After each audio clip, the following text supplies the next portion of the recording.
Hey everybody, Doug Pagitt here from Vote Common Good with Josh Dickson, the National Faith Director. Josh, I feel like I always get your title wrong, and I even look it up on the bottom of your emails, and right now all good. I'm wondering if I haven't typed it right. Your former title for the campaign was what? National Faith Director for the Biden campaign?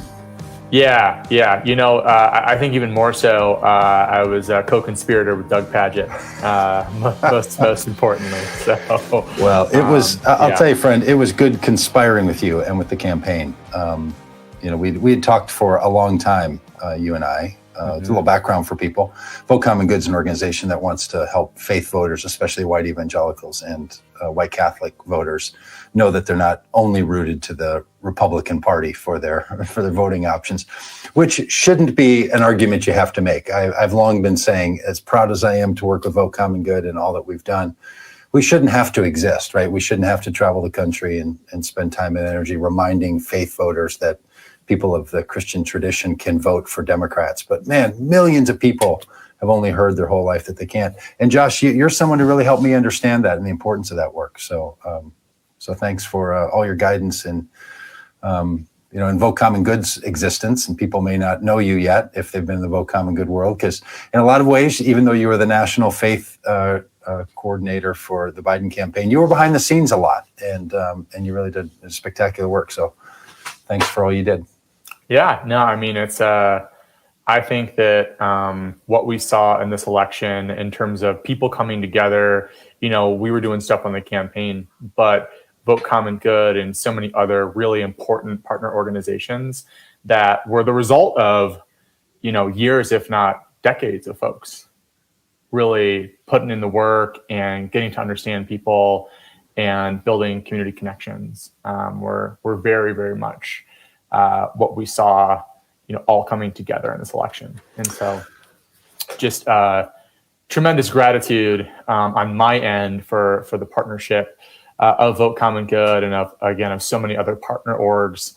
You know, I think that one of the cool things about this election is we saw not only pretty expansive outreach on the campaign side, but also on the on behalf of so many outside groups like Vote Common Good, like Faith 2020, like Not Our Faith, and a tremendous number of others, you know, who came together and who said, hey, I'm putting principle over partisanship in this election. And we just can't have what we see from the current administration. You know, there's just such a strong values contrast between what, you know, for me, my evangelical Christian values are and what we saw and continue to see from the Trump administration. And I think that for a lot of folks, this election was really a time for choosing.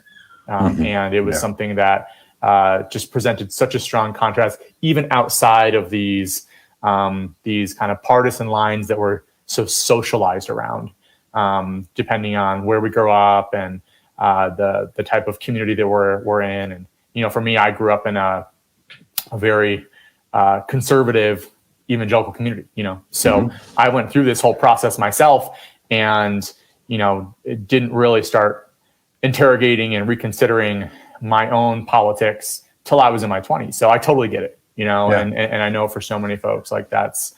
And you're a Wheaton College graduate. Is that right? Do I remember that? So I did not attend Wheaton, though I attended the University of Michigan for my undergraduate, and but I was very involved with Campus Crusade for Christ when I was there, and you know, was a student leader in Cru, did multiple mission trips with Cru, spent 2 summers with Cru, and that very much shaped my own journey in a lot of ways. I ended up leading faith-based college recruitment for Teach for America at a number of different CCCU schools, including Christian College University schools, including Wheaton College, as well as Calvin, as well as Cedarville, as well as Azusa Pacific and Biola, and a whole host of others. So, when you were in that world, what was politics your thing? Were you thinking a lot about politics, or was there? Because the reason I ask is that in so much of that evangelical world, which I'm quite familiar as well and worked in, and consider myself a product of the high school ministry of that Campus Crusade for Christ, is how I got involved in it. But there was kind of this thing that was almost as if like your faith is of a calls you to a bigger association, to a bigger community than your politics, right? So you can kind of leave American politics behind, and you're not to be involved in politics. And there was something good about that, right? Which told you that, you should see human beings as part of the family of God and not just the family of a state or a country or a region or something. But the shadowy side of it was they were actually working on behalf of a lot of religious right efforts that were really deeply, deeply partisan and political. But there was something really kind of beneficial about that. Did you have a sense of political engagement when you were a college age person? It's a great question. I identified as conservative, and I was a registered Republican, and cast my first vote in college for George W. Bush. But when it came to my own kind of involvement and sort of the way that I saw the things that I wanted to be a part of in terms of where my impact could be greatest on campus, it was as far away from politics as possible at the time. And I think it to your point, is very much of a mentality around we're here to focus on ministry. We're here to focus on telling people about Jesus. We're here to focus on connecting with people. And I think that there's a lot of value in these things. I also think that there's a lot missing if you take out the impact of politics on people, and because it's real, and it's the impact of politics is oftentimes most felt by the most marginalized. And I think when my first job out of college was as a teacher on the south side of Chicago in a low-income school. All my students were free and reduced price lunch. About a third of my students identify as Latinx. 2/3 identify as Latinx. A third identified as African American. And I saw all the ways in which politics impacted my students and their families, and who got elected, and the systems that were created over time were, in many ways, institutionally disadvantaged the students and families that I was teaching around, and who had just had all the same potential as any other people, but way fewer opportunities, just because their zip code, was one digit different than if they were born 3 miles down the road in Chicago. And anyone who knows Chicago knows that can make a really, really big difference. Their odds of graduating from college by the time they're 25 would have jumped from 6.5% to 90%. So for me, it was like seeing that firsthand and experiencing that with people who I deeply cared about, and who, I just knew deserved so much better, especially in the most resourced nation in the world, and seeing the ways in which folks were systematically disadvantaged. I think really brought me back to that idea of Imago Dei, that idea that, everyone's created in the image of God, and, we should be fighting to ensure that our laws and our systems allow them to have the chance to reach their fullest God-given potential. And our politics really do impact that, and whether you are working on this from the electoral landscape, big impacts in who we elect, whether you're working on this in the advocacy landscape, from the policy and programming landscape, all these things really matter. They matter to a lot of people. And so, when I was a classroom teacher and really interrogating my own faith and looking at the ministry of Jesus and looking like, what did Jesus do in his ministry? He spent time with the most marginalized communities all the time. Like many of his parables were about spending time with marginalized people and folks who were considered outcasts, and really kind of turning the tables on the way in which people thought about their, people who they had maybe considered the other in the past, or people who, they just hadn't had a chance to get to know. And I think that's one of the beauties of the ministry of Jesus is it really centers us back in that core humanity of everyone and that inherent dignity that we all have. And I, that was around the time when I think for me, I just felt a deep calling to do work, that was focused on using all the opportunities I've been given to break down these barriers of opportunity for folks, who again have so much potential, but just because of where they're born, the color of their skin, we're not given the same opportunities that they should have. And then you end up as, you worked a bit inside the Obama campaign and that world. And then, in 2020, when Joe Biden becomes the candidate for the Democratic Party, you're asked to give leadership to the broad faith community that would be enlisted to consider supporting Joe Biden and Kamala Harris and stop Donald Trump. So I was involved in this campaign, because we wanted to stop the reelection of Donald Trump, no matter who it was, right? Yeah. I mean, it was, we were in that any functional adult category of the people we supported. Yeah. And we really needed to see an end to Donald Trump, but also knew that it was going to be crucial that we had the right kind of person, because the problems in the United States that you've articulated here now, they're persistent, they're perennial. They just come back over and over and over, no matter which administration seems to be planted in the White House. These issues come up, so people have to work to solve all of this. And I was really, really excited that it was Joe Biden. Like, I know a lot of people weren't as thrilled about Joe Biden because they had, maybe even like Joe Biden. I don't know if you've ever talked to the vice president, but there were times where I even picked up sort of from him where he's like, look, I shouldn't have to be running for president again, but I'm running because I think Donald Trump is such a hazard to the well-being of this planet that I have to do something about it. And I'm going to come out of what was my perceived, end of my career to have to run again. Because the country was being fractured in a particular way. So that's what I was excited about. Is I thought that Joe Biden provided the opportunity to really move this country. And I thought he was the most electable candidate in light of the conditions that were on the ground. And was excited about that. So how do you end up inside the Biden campaign? Are you comfortable talking about that piece of the story? Because I think for people who are interested in this, they'd love to know that. And then a little bit about the wide range of people that are in the faith community. We at Vote Common Good, we had a very specific target and sliver of the work that we're doing, try to move white evangelicals who tend to only go Republican. But like the United States of America, the coalition of faith communities that you were able to put together was, I think it's historic, right? I don't think any campaign that I've ever seen had quite the engagement and breadth of people that were that you had put together, and people that offered themselves to the service of the campaign. So can you say a little bit about how you got into the Biden campaign, with this background of yours, and then and who was all involved, so that people really do understand the scope and the scale of the level of faith commitment to the Biden election? Yeah, totally. So I have to go back a little ways to kind of trace the story. But after I was a teacher for 2 years in the South Side of Chicago, I went and worked as a recruiter for Teach for America at a whole host, as I mentioned before, of different faith-based colleges and universities around the country. And this is around between 2008 and 2010.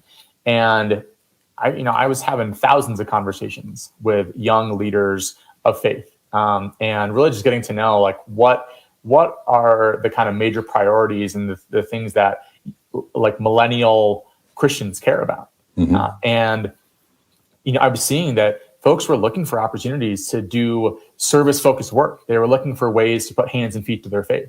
Because you're standing at like a job fair or something at these colleges and saying like, hey, you should work for Teach for America, and people are saying, well, I'm also looking at this, or is that what's going on? Like, you're picking up the vibe of current college students? Yeah, a lot of it was one-on-one conversations, and our approach was like very similar to community organizing. Lots of one-to-ones with student leaders, and really asking them what matters to you. What are the things that what do you want your legacy to be? What impact do you want to have? Given that you've had the opportunity to go to college and get a 4-year degree, which very few people in the history of the world have had that opportunity. If you really think about it. I think we were talking. I was talking to them through the lens of why my faith compelled me to go and be a classroom teacher. And, it led to some really deep conversations about, how people saw the application of their faith, the real orthopraxis. Of how they were going to live out their beliefs after college, and I just got to learn a lot about what folks cared about and what was on their minds. And I remember saying to one of my friends, and this is around the time when I was really interrogating my own politics and saying, I think that the values that come from my faith, they are pushing me to really realign my own political commitments. And I was talking to some friends who were in leadership of the Young Democrats for America, and just started talking about some of these trends that I was seeing. And that led to a conversation with the president of the Young Democrats of America at the time, a guy named Rod Snyder, who's a close friend of mine now. And I sit down with Rod, and I wasn't really sure what to expect. And the first thing he says is, I'm an evangelical Christian. I went to Eastern University, and I've been wanting to start a faith-based initiative for the Young Democrats since I got elected. So that's really how that was my entry point into politics was right there at that coffee shop in DC, where we had that conversation while I was in grad school. And so basically from there, I helped him kind of launch this initiative, and we partnered with the DNC to do it. And then I ended up writing my master's thesis all about the openings that I thought the Democratic Party had with young evangelicals and Catholics. And so I did a lot of research on it, interviewed a lot of folks, Robert Putnam and a whole host of others, who were just very knowledgeable about trends at the time. And that basically led into my first paid job in politics, which was to go on. So after I finished grad school, it was like right around the time of the 2012 election. And I went and was the deputy director of faith outreach at the Democratic National Committee, working alongside Reverend Derek Harkins, who was our national director of faith outreach. And so we worked together there, worked on a whole bunch of different kind of stakeholder engagement, worked through convention. We were working on the DNC side. And then after convention, we all sent out to different states. So for the last 2 months, I was in Ohio doing faith outreach and connected in with a couple folks who went on to be senior leaders for the Biden campaign. And also through my work with Young Democrats, I worked with another person, John McCarthy, who ended up leading outreach for Hillary Clinton's 2016 campaign, and who has served as our deputy national political director on the Biden campaign. So, met some folks early on in my career who were also deeply invested in this work, who would all have some hand in it in some way, shape, or form in the years to come, and who all kind of played key roles in the Biden campaign, with Greg leading being the campaign manager through the primary and continuing to serve as a senior advisor, with Ashley going on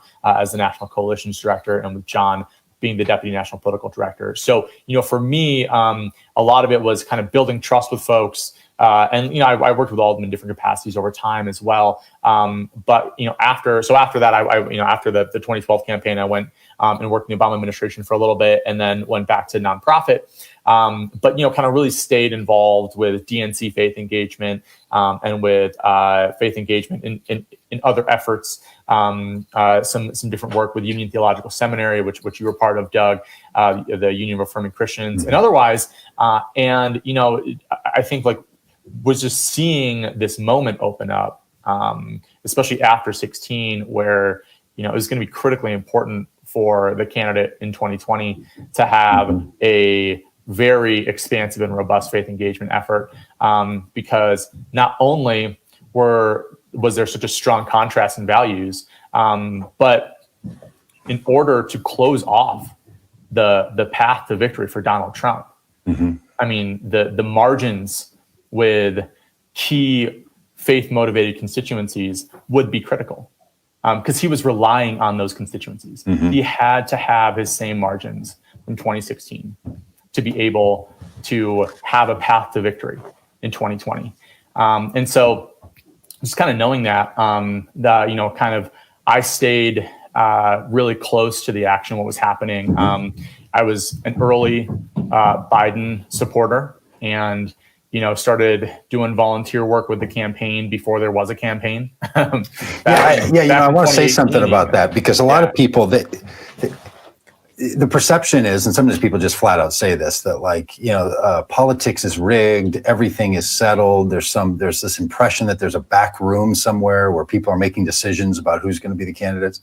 And my experience inside of the campaigns over the last number of years, and especially during the primary, is that's the furthest thing from the truth. There were days where I was like, I wish there was a power broker room somewhere where people just made all these decisions.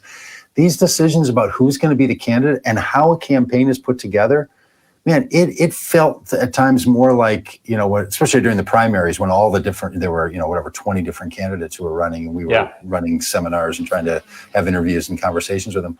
it felt more like a neighborhood garage sale than it did like some, full-on political power structure.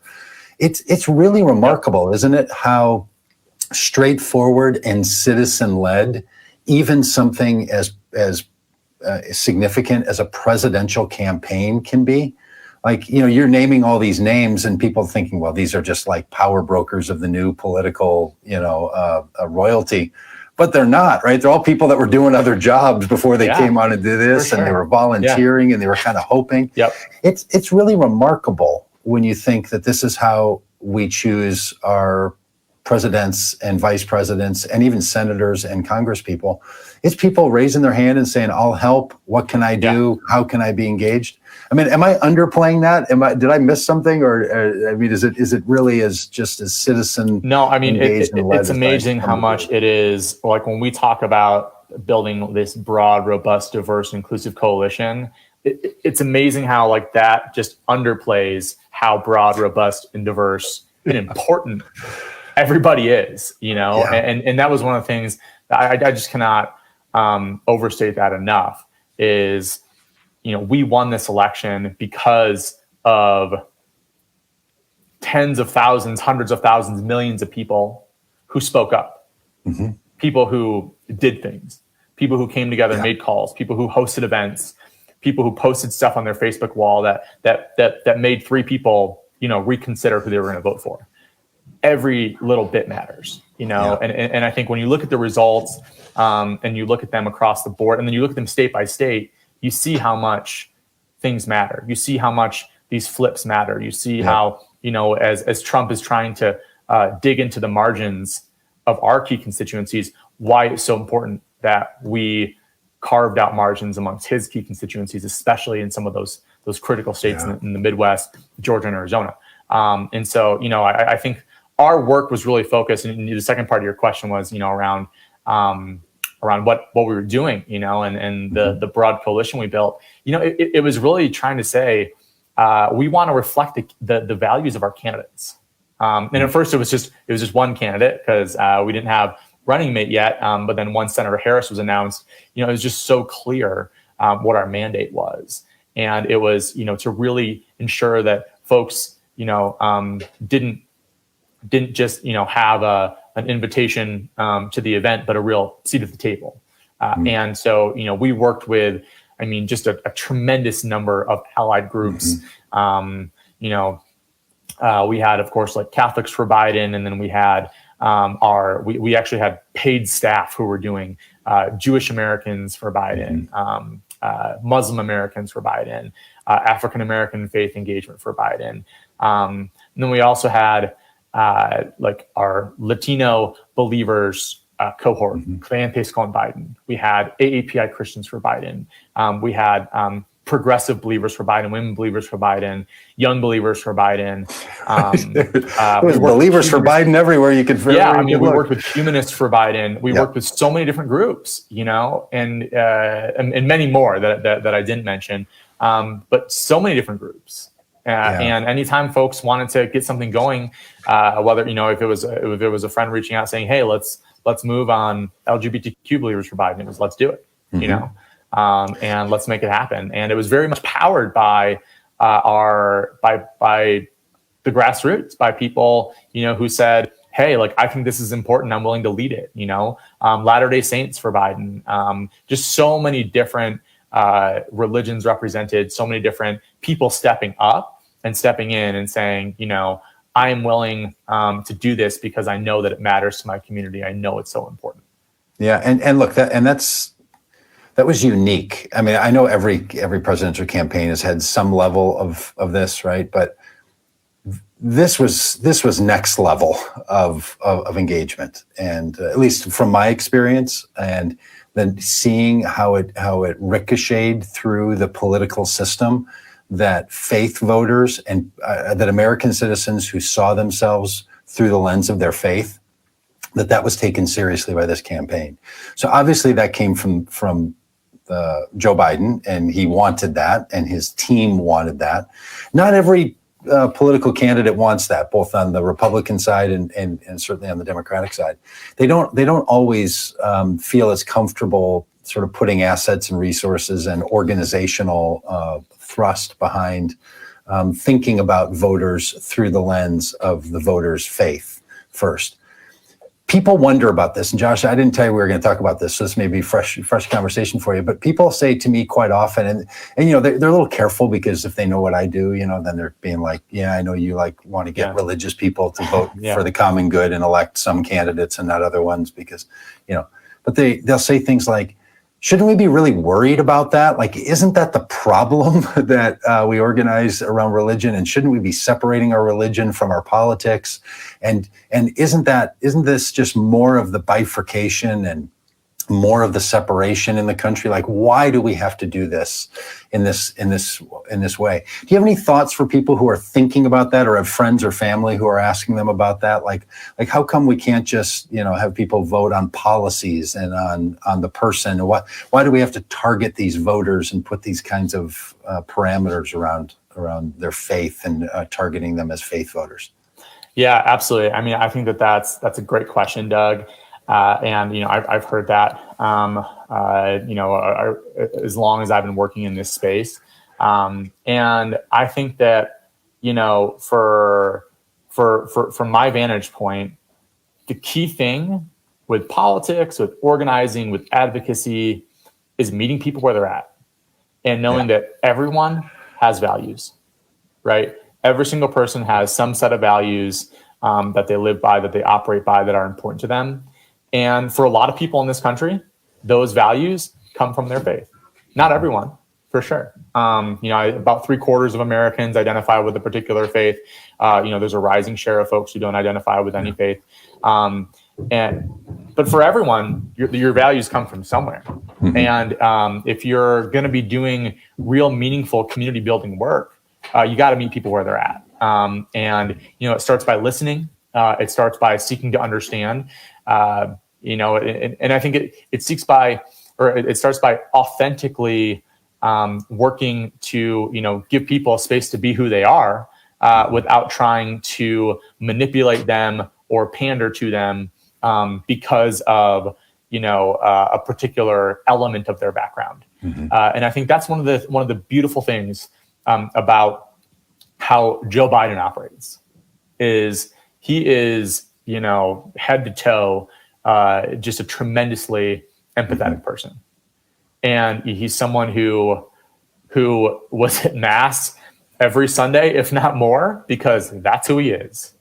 And you see it in the pool reports. You see it in folks will sometimes comment on it. He just does it because it's who he is. He's not saying, hey everyone, look, I went to church. Like, Joe Biden is a man of faith. He's authentically a man of faith. And like Joe Biden goes to church is not a news story, right? Yeah, exactly. And he knows that for many people, that's a really, really important thing for them.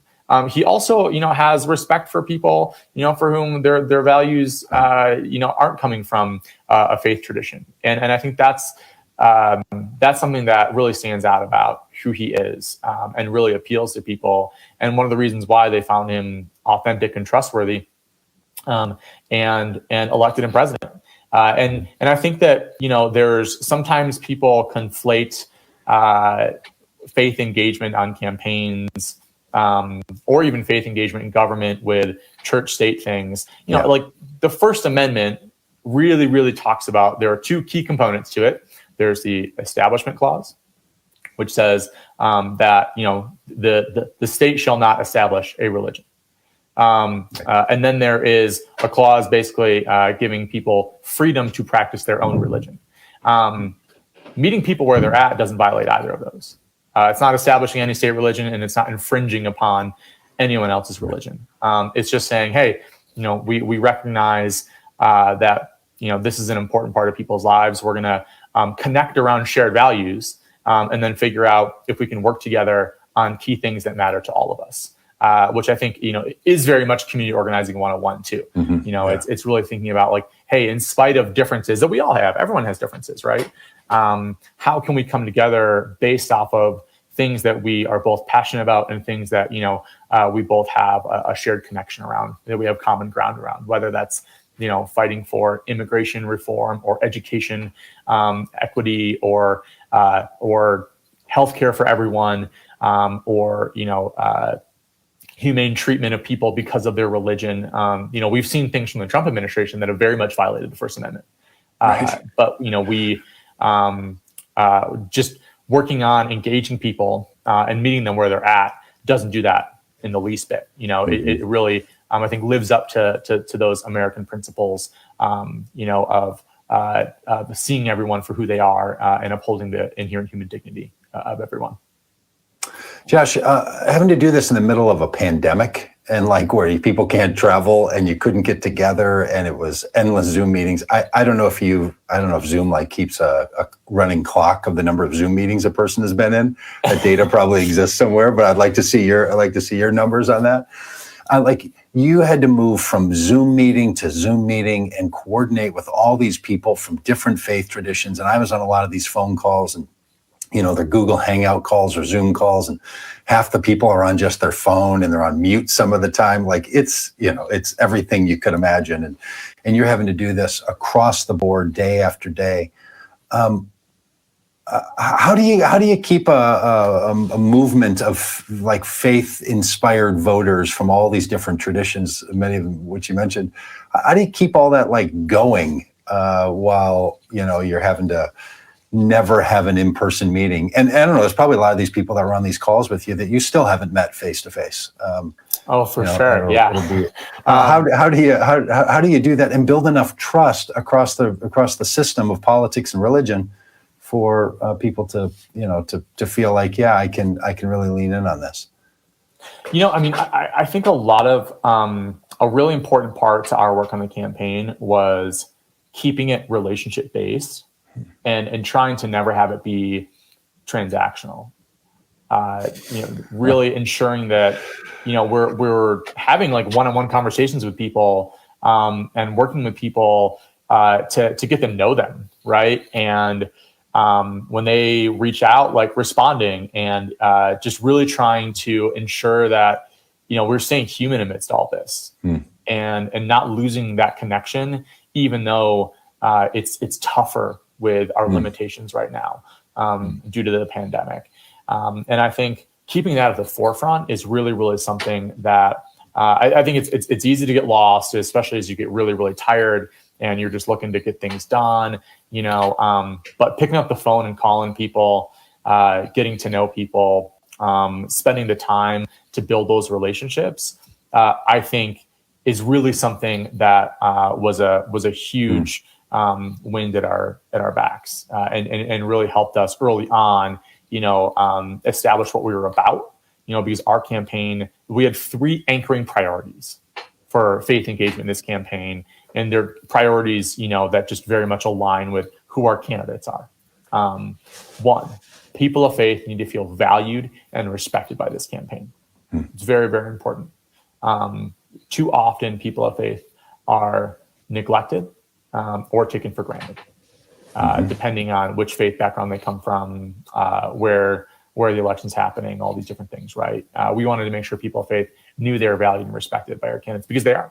And so it was up to us and our team to really ensure that that was known, that was felt, experienced. Yeah, can I just? I know you're going to get to number 2 and 3, but I just want to pause there for a second because that last little kind of side comment there, because they are valued by the candidates, by Senator Harris and Vice President Biden, like that's an important part of it, right? It wasn't that, hey. Again, every campaign is going to say, we want every vote. We want faith voters. Of course we do. No one's going to be like, faith voters, stay away. But sometimes there's indifference or even hostility to faith voters or just, sort of a lack of understanding that faith kind of motivates people. This idea that the candidates and the campaign itself really did see all Americans, including people of faith, that has to be mentioned is a part of the political faith struggle inside of democratic politics, to be blunt. That sometimes people of faith feel like they need to keep their faith quiet if they're going to engage in the democratic political system. I've experienced that in Minnesota. I know a lot of people have experienced that, where candidates will say, in fact, we even had a candidate at one of the events when we were trying to get people to vote for Joe Biden instead of Donald Trump this year. And somebody running for office, she's running for a federal seat. She's currently a state was a state rep, and she said, "Hey, this is really fun for me to be an event because our events were called, the theme was faith, hope, and love for a change on election day." And she says, "It's really great to be at like a faith, hope, and love rally like this. Normally, with these things, you introduce your background to tell people, and I get to tell you something here that I don't have in my normal stump speech, and that was that growing up, my mom was a pastor, so I grew up as a pastor's kid." And I thought, why do you not tell people that? Like, why would you hold that back? And then a little while later, she went on to say, when I go door knocking, I get to some doors and they open it and they say, "Well, I'm a Christian and that means I vote for Republicans." She said, "I just don't understand why people think that."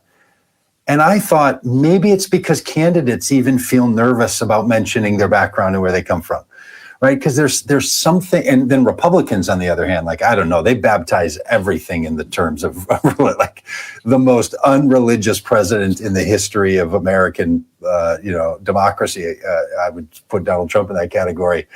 Acts as if he's, the pastor in chief, trying to figure out how to hold the Bible, which is a whole other thing. But Republicans have this way of just like baptizing everything.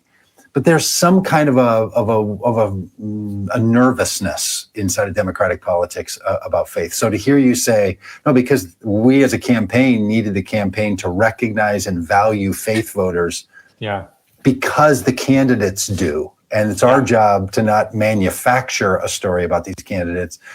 I'm putting words in your mouth, so you can correct me if this is wrong. But it's your job not to put words in the candidate's mouth. It's your job for the campaign to reflect the reality of the candidate. Yep.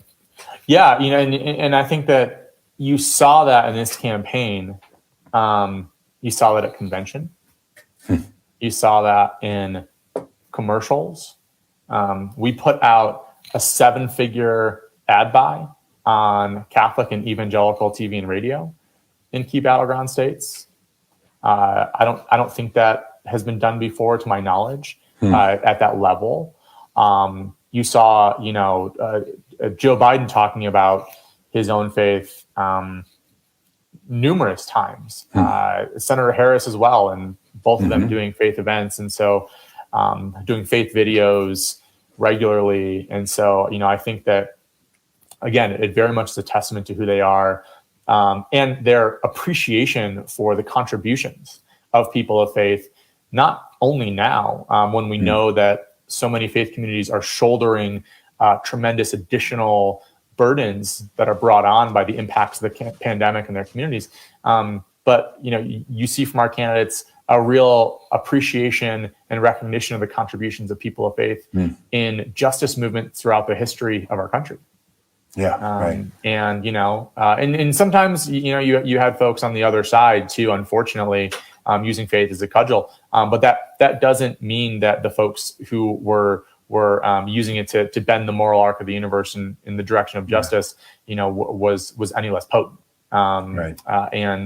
I think for our candidates, it is just so important, to ensure that we were living up to who they are. And the other two priorities, real quick, that I'll mention that I think are important for people to know, is, priority 2 was we were directly asking people of faith for their votes, and saying, we are asking for your support. We want your support, and we are working to earn your support.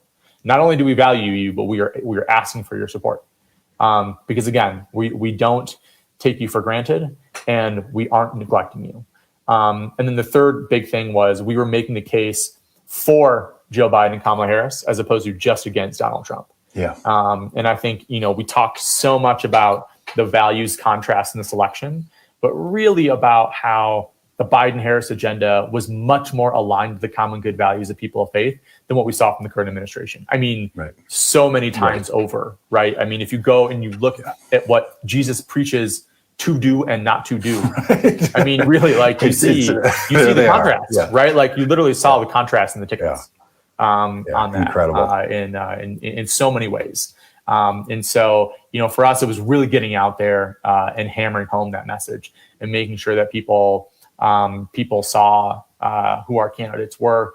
and what they were going to fight for, what they have fought for, but really what they're going to fight for in terms of moving our country away from divisiveness, fear, and hatred, and more towards, justice, unity, and the common good. And I guess you trust that, and having only worked on the campaign side, it's not yet the administration, so you don't know. But I get you trust that those will become the priorities of the Biden administration when it takes office at noon on January 20th as well. Yeah, and like we were talking before about how people's values, come from different places, and really everyone's got a set of values, and their values really, you can see who they are by their values, right? We talk about, by their fruit you will know them, right? When it comes to, for us as Christians, we say that. I think when you look at the values when you look at fundamentally at who Joe Biden is and who Kamala Harris is, you see folks who fight for things that align with the things they talked about in the campaign. They weren't just pandering. They weren't just making stuff up. You saw they're people who connect with folks. They're people who, I've been on multiple calls with both of them, and, just seeing the way in which they relate with people and engage with people. It's real. And we've all heard it. We all heard about someone who was in a line, and Joe Biden heard a story about like a family member and was like, I'm going to call him right now, Right. I can't even count how many times I've heard different stories, right? Versions of that same thing. Versions of that story, and I just think that, that's who they are. That's how they're going to lead. And I think it's going to be really, really important for us as a country to find places where we can all work together moving forward, and where we can find that common ground, because we're going to need it. And, we have so many challenges right now, and it's time to move forward and time to actively work on the healing process that we've been talking about for a long time. Yeah, and look, religion has been used for all kinds of goodness in the world, and it should be. And it's also used in politics to separate people and to harm people, and that work is happening already. There were lots of pushes against the Biden-Harris ticket, and this just ratcheted up, at least in what I see. And I think it's going to be important that that the faith community continues to take their civic engagement seriously. And part of your civic engagement is how you engage in electoral politics. But it's so much more than that, right? And look, so I want to, we haven't really done a firm, cheers and congratulations yet. But to all three of those points you made, congratulations, because you accomplished that. I think those things took place, right? I do think people of faith felt respected. They were asked for the vote. They did turn out and say yes to Joe Biden in at least the constituency I've paid a lot of attention to, which are white evangelicals, which the reason I talk a lot about them is not only it's the group that I come from, so I know it well and feel an obligation to push that community into the common good. But there's just so many of them. Like there are so many evangelicals, right? I don't know, 70 million or 100 million voters, and 24% is the number that I'm using right now, because that's what I saw in one of these recent polls. 24% white evangelical support for Joe Biden. That's the highest since, I think, 1976. I'm willing to be corrected on that if you know another. I think 08 was right around there as well. I think it was 23. So I think it was the highest. I think it was the highest ever. At least those are the numbers that I've been using for a number of years. That and we were saying things like, look, if you could get anywhere close to getting, into the Barack Obama level of support in 08. If you could get into 23% of white evangelicals, to be at 24%, a quarter of white evangelical voters saying yes to Joe Biden and not yes to Donald Trump. Now I know that's 75%, right? People will say, well, there's still a lot of work to do. But hey, here's what I'm telling you. There's a lot of work to do, which means there's a lot of possibility in front of Democratic candidates. It means there's still an awful lot of people who can be asked, who can be respected, whose votes can be asked for, and who can be participants in their civic duty in thinking about Democrats. And boy, I sure hope that this is less like 2008, where after that high point, the evangelical support was in a decline. I hope it stayed. I hope this is a starting line, and that something happens in culture and society. And it's not up to the administration alone to do this. It's up to a lot of other people and advocates and groups and people that need to be about their business and get busy working. But this idea that that political parties are split so evenly by the issue of their religion is a real problem. And I think you had a lot to do with that, Josh. So congratulations. I think it's just really team effort all the way, my friend. Yeah. I mean, credit goes all around. You had a lot to do with that. Tremendous amount to do with that. And Vote Common Good, and all the Vote Common Good supporters, as well as so many of the other allied groups that I mentioned. In particular for the evangelical community as well. There was an Evangelicals for Biden group that really did a tremendous amount of work, especially there were pro-life evangelicals for pro-life Biden. Evangelicals for Biden, right? I mean, as religious people do, they will slice that prosciutto as thin as possible, right? Yep. And I think that the thing is, it's like every person who goes and tells their story, and everyone who reads that story, it has an impact. And, the more that we can have folks just consider different perspectives, the better. And, I think that there isn't, there was no political party prescription in the New Testament or the Old Testament, right? It was values. It was, here are the core principles that we are called to live by. And how do we take those and be, have fidelity to those first and foremost, and then apply those to our engagement in the world around us, which includes, but is not exclusive to our politics. But the way in which we apply it to our politics really matters. And I think that we've seen a lot of different things happening right now that I think give me hope in terms of how people have been responding. I think in particular around the issue of racial justice and how people responded to the murder of George Floyd in your backyard in Minneapolis, and I know you were out there, day one, marching and protesting, and to see how many other people ended up, coming out and for the first time joining a march or a protest, totally, and really speaking up, and the fact that we had so many different leaders speak up, we had so many folks preaching about this who you wouldn't have necessarily assumed would be doing that, and who've shied away from that, some of them in the past.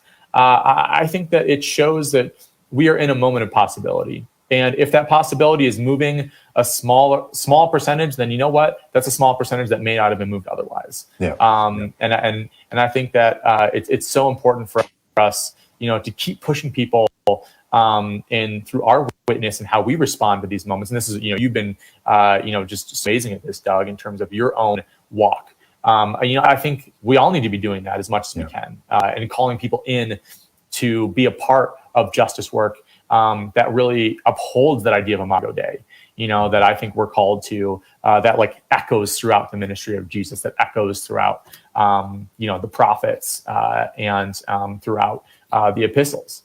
And I think that across the board, we have a chance now to keep that momentum moving forward in terms of, how we can bring people together as opposed to divide people and tear them apart, even in the midst of efforts to do the opposite, So I think that that's going to be the important thing for all of us moving forward. Yeah, look, and 78 plus million people taking the effort to vote for Joe Biden's significant, right? That's a great success. And frankly, awfully startling that 72 million people still said, give us another round of Donald Trump. Like that people, chose to refresh that car lease for another 4 years is unbelievable to me. And it just tells me that, man, there are systemic structural issues in this society that I cannot believe that people actually looked at Donald Trump's performance as president and said to themselves, oh, I think he's doing a really great job. Like there are other things that have kept them rooted into supporting a candidate, even one that is as hurtful, harmful, cruel, incompetent, and I could just go on describing Donald Trump's failures. So there's something that's alive in our politics that, a day when I want to just celebrate that, some good things happened and this guy's going to go and we're finally going to be done with him. As the damage that he can inflict as the president. Boy, there's still some things that are like, okay, there is a lot. This thing shouldn't have been close. And I'll tell you, I ended up. Can I ask you what you did on election night? Are you open to describing that? I'll describe what I was doing. We were in Washington D.C., right down the street from Lafayette Park. We're planning to be at the end of Black Lives Matter Plaza and to celebrate there. I was highly convinced that Joe Biden was going to win the state of Florida, and I thought they'd call it by about 8:40, 8:30 or so Eastern time.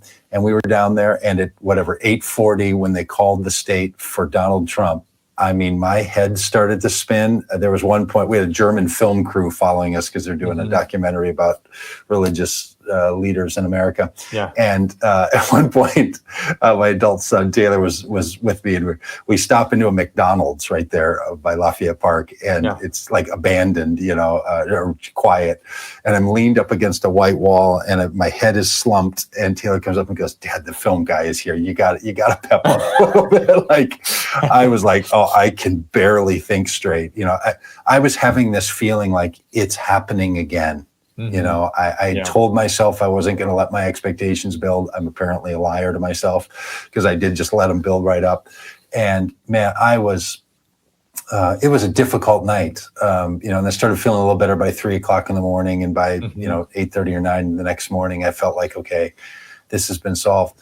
But it was not as traumatic as, early 2009 or November 9th of 2016. But man, it was a tough experience. And it kind of made me say, okay, there wasn't a blue wave. I think there was a blue rising of the tide because Joe Biden got more votes in every single state, maybe other than Mississippi, than happened in 2016. So everywhere people said no to Donald Trump and yes to Joe Biden and Kamala Harris.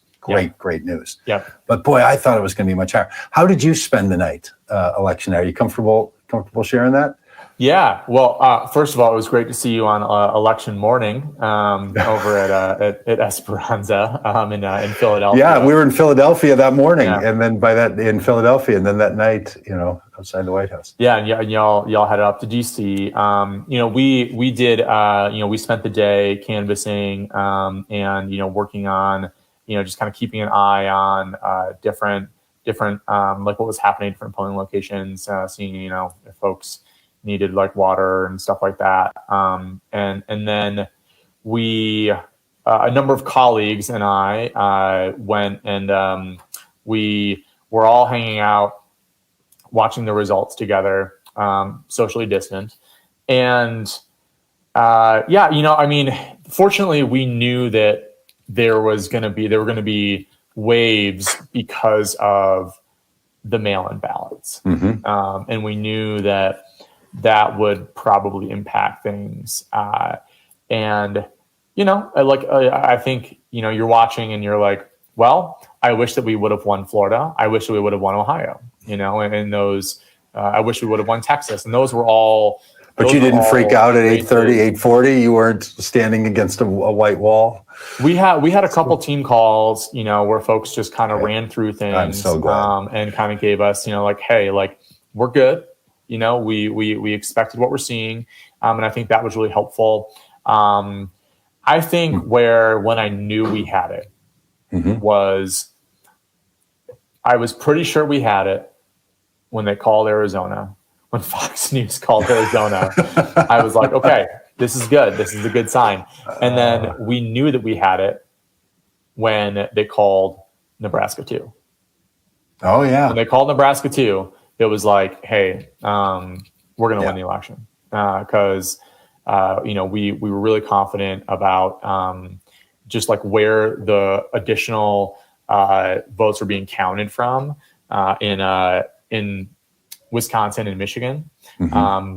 Obviously all legally cast votes that, just takes a lot of time to count because of the pandemic and because So you knew that with Wisconsin and Michigan settled, then the second district of Nebraska and Arizona was enough to get you to 270. We were pretty confident in Wisconsin and Michigan. That said, Wisconsin was very close. I wasn't expecting it to be so close, but it was really, really close. Yeah. And clearly, like, everything that the campaign did there and that y'all did there and that so many outside groups did there mattered. Every little thing mattered there. 21,000 votes is not a lot of votes. So everything there mattered. But I remember, so I went back I was staying with a friend. And I went back there probably around 2 or 2:30 in the morning, and I, was just kind of feeling a little bit of an inclination to really meditate on Psalm 30, verse 5. Weeping may endure for the night, but joy cometh in the morning. And I was getting ready for bed, and I was like, I'm going to check the results again one last time and just kind of like see like if the counts have changed at all and everything, because a lot of this relied on the counts, the Michigan and Wisconsin numbers, as we got more information there on, stuff going our way. And I was like, all right, I'm going to go to sleep for like a few hours. And I was like going to look at my phone again. And then I was like, you know what? I'm just going to trust. I'm going to hold on to that scripture. I'm going to pray, and I'm going to go and get a little bit of sleep. And when I woke up, more numbers had come in, and we were ahead in Wisconsin. And with Michigan, based off the votes they were counting, we knew that once we went ahead, we were just like so many of our folks voted early. Right. And because of these different state laws, it created in all these states this red mirage, right? That because they were counting day of votes first, that it looked like this big advantage. But there were so many votes that had come in via mail legally earlier. And so, once we saw that we went ahead in Michigan, it was over. Yeah. And I remember talking to some different friends, and folks were reaching out and be like, how do you feel? And I'm like, we won. Yeah. And it didn't make it any less emotional when they called it on Saturday, though. Like, I kind of thought that maybe it would, because you sort of knew it was going to happen for these several days. You're like, there could be something that comes up, but I feel pretty good. But when they called it Saturday morning, it was like, wow, like this is real. We did this. I still feel like I'm going to feel that again 2 different times. The other day I was nerding out and looking at like when does each state certify their votes, and by what date do they have to? It's like November 20th, November 23rd, November 30th, December 1st, December 12th, like this rolling set of dates. And then once those electors vote, and I think it's December 14th, then I'll feel a little better. And then somehow on, I don't know, January 5th or 6th, whenever Congress certifies those, I'll feel, and then, right about noon on the 20th of January, like I'm not, like I have waves of emotion ready to come with this thing. And, I want to see that helicopter either fly away, or no need for the helicopter to fly away because he's slunked away in the night and is down in Florida watching all this stuff on television, because, it's going to be the end of a real national nightmare. And not to borrow a phrase, but it's, it's morning in America. And I think there's a new start to something that I really hope captures people's attention. And in some ways, I think a closer election can serve a lot of the purposes that some of us really care about, which is getting through the partisanship and into a collective experience of America again. I think it can be better than because what we would have said had it been another 2 million people or something, spread out around the country, that it was a landslide. And even though it would be a fraction of the total population in America, just enough would have made it seem as if some people won and other people now can be ignored. And there's something about it being close that just reminds us how big of a country this is, how many people are now part of the voting engagement anyway, how much politics impacts everyone. And we really have to have an all-in kind of attitude about our civic engagement in this country. And that has been rended by this president, by the Trump administration, and just harmed. And I think it's really going to take a lot to bring that healing back. So. Yep, no question, my friend. Josh, thank you so much. Thank you, Doug. Thank you, Vote Common Appreciate Good, and for all that y'all did and continue to do. Look forward to keep working together. And we have a lot of work to do. Josh Dickson, National Faith Director for the Biden campaign. Thanks, everybody, for all the goodness you've been a part of for all this, for this past year. If you've been a part of the Vote Common Good community, thanks. If you're new to the Vote Common Good community, get signed up. We'd love to have you in. Thanks, everybody, for being a part of this and for following us here on the stream today. See you.